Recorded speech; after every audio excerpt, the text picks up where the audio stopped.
आप देख रहे हैं खबर एक्सप्रेस। चलिए जानते हैं आज की 10 बड़ी खबरें। ताजमहल में 3 दिनों की एंट्री फ्री, शाहजहां के उर्स पर खुलेगा तहखाना। अगर आप भी दुनिया के 7 अजूबों में शुमार ताजमहल देखने का प्लान बना रहे हैं तो आपके लिए एक बड़ी खुशखबरी है। मुगल बादशाह शाहजहां के 371वें उर्स के मौके पर 15, 16 और 17 जनवरी को ताजमहल में पर्यटकों की एंट्री बिल्कुल फ्री रहेगी। सबसे खास बात यह है कि साल में सिर्फ इसी समय पर्यटकों को शाहजहां और मुमताज की असली कब्रों को देखने के लिए तहखाने में जाने का मौका मिलता है। आर्कियोलॉजिकल सर्वे ऑफ इंडिया के मुताबिक 15 और 16 जनवरी को दोपहर 2 बजे के बाद और 17 जनवरी को पूरे दिन प्रवेश निःशुल्क रहेगा।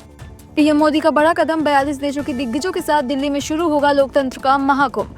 प्रधानमंत्री नरेंद्र मोदी ने आज दिल्ली के संविधान सदन में 28वें कॉमनवेल्थ स्पीकर कॉन्फ्रेंस CSPOC का भव्य उद्घाटन किया है। इस सम्मेलन में दुनिया के 42 देशों के 60 से ज्यादा स्पीकर्स और अधिकारी हिस्सा ले रहे हैं। पीएम मोदी ने इस मंच से दुनिया को भारत की लोकतांत्रिक ताकत का एहसास कराया। इस 3 दिवसीय बैठक में पार्लियामेंट में AI का इस्तेमाल, सोशल मीडिया के प्रभाव और सुरक्षा जैसी गंभीर मुद्दों पर चर्चा होगी। बात की मेजबानी में हो रहा है ये अब तक का सबसे बड़ा कॉमनवेल्थ सम्मेलन बताया जा रहा है। मासूम से दरिंदगी करने वाली को मिली मौत, शहडोल कोर्ट ने सुनाया ऐतिहासिक फैसला। मध्य प्रदेश के शहडोल से न्याय की एक बड़ी जीत सामने आई है। जिला अदालत ने 3 साल की मासूम बच्ची के साथ दुष्कर्म और हत्या के दोषी को फांसी की सजा सुनाई है। कोर्ट ने इस मामले को रेयरेस्ट ऑफ रेयर मानते हुए अपराधी को मौत की नींद सुलाने का आदेश दिया है। हालांकि बाद में मामले की कानूनी बारीकियों के चलते चर्चाएं तेज रही, लेकिन इस फैसले ने समाज में एक कड़ा संदेश दिया है कि बच्चों के खिलाफ अपराध करने वालों की जगह सिर्फ फांसी का फंदा है। कंगाल पाकिस्तान बेचेगा अपने फाइटर जेट, शहबाज शरीफ ने किया दुनिया के सामने बड़ा दावा। आर्थिक तंगी से जूझ रहे पाकिस्तान ने अब अपने GF-17 थंडर लड़ाकू विमानों की दुनिया के देशों को बेचने की तैयारी कर ली है। प्रधानमंत्री शहबाज शरीफ ने कैबिनेट बैठक में दावा किया कि मई 2025 में भारत के साथ हुए संघर्ष के बाद पाकिस्तान विमानों की डिमांड ग्लोबल मार्केट में बढ़ गई है। पाकिस्तान का कहना है कि वे अपने दोस्त देशों जैसे बांग्लादेश और सऊदी अरब के साथ इस सौदे पर बात कर रहे हैं। हालांकि जानकारों का मानना है कि चीन की मदद से बने इन सस्ते विमानों को बेचकर पाकिस्तान अपनी डूबती अर्थव्यवस्था को बचाने की आखिरी कोशिश कर रहा है।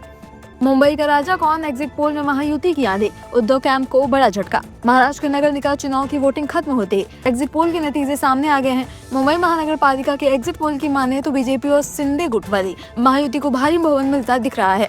एक्सिस माई इंडिया के सर्वे के मुताबिक महायुति को 227 में से 131 से 151 सीटें मिल सकती हैं, जबकि उद्धव ठाकरे का गुट 60 सीटों के अंदर सिमटता नजर आ रहा है। अक्षय कुमार से लेकर आमिर खान की परिवार तक मुंबई चुनाव में सितारों का जमावड़ा।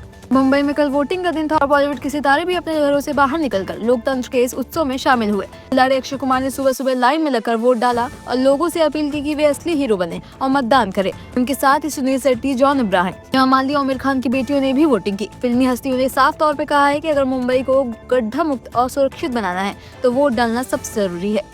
हैदराबाद में भारी तनाव, पुराने मंदिर में तोड़फोड़ के बाद भड़की हिंसा, भारी पुलिस तैनात। तेलंगाना की राजधानी हैदराबाद के पुराने शहर इलाके में देर रात एक मंदिर में तोड़फोड़ के बाद हालात बिगड़ गए हैं। पुराने पुल के पास स्थित मंदिर में मूर्तियों को नुकसान पहुंचाया गया, जिससे नाराज लोगों ने प्रदर्शन शुरू कर दिया। देखते ही देखते विरोध प्रदर्शन ने हिंसक में रूप ले लिया और पत्थरबाजी में 5 लोग घायल हो गए हैं। पुलिस ने तुरंत कार्रवाई करते हुए इलाके को छावनी में तब्दील कर दिया और 2 अलग अलग FIR दर्ज की है।